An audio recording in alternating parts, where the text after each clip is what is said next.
The haunted hotel of Ashen Shadows.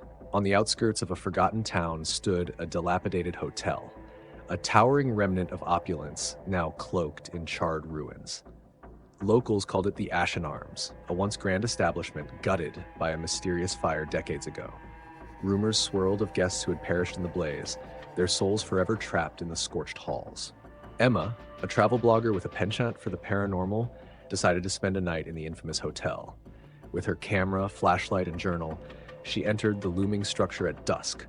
The air was heavy with the faint scent of smoke, and the crumbling facade seemed to groan under the weight of forgotten memories. The lobby was a haunting tableau.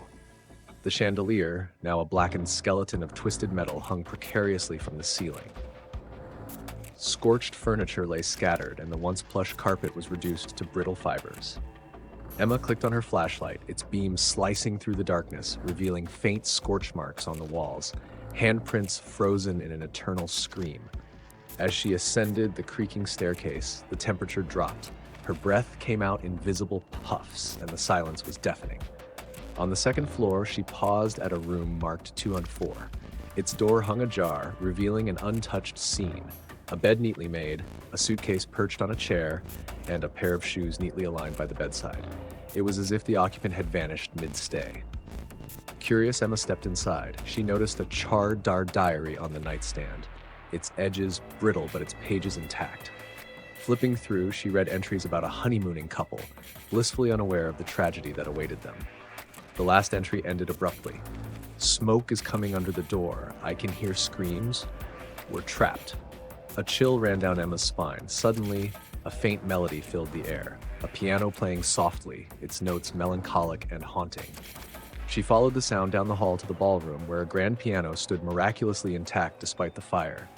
The keys moved on their own, playing a ghostly tune. "Hello?" Emma called out, her voice trembling. The music stopped. A figure emerged from the shadows, a woman in a singed evening gown, her face pale and eyes hollow. She raised an arm, pointing at Emma before vanishing into thin air. The oppressive silence returned, and the temperature plummeted further. Panicked, Emma turned to leave, but found the hallway stretching impossibly long. Doors on either side began slamming shut one by one, echoing like gunshots. Shadows danced across the walls, and faint whispers filled the air. "Why did you come here? Leave, before it's too late." Emma stumbled down the staircase, her flashlight flickering. At the base of the stairs, she froze.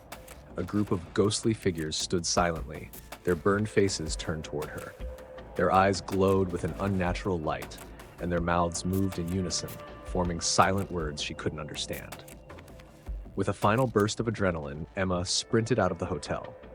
When she reached her car and looked back, the structure stood in eerie silence, its windows flickering with ghostly flames. Though Emma survived, she never shared the footage she captured. To this day, she warns others, some places are haunted not just by spirits, but by the echoes of unspeakable tragedy.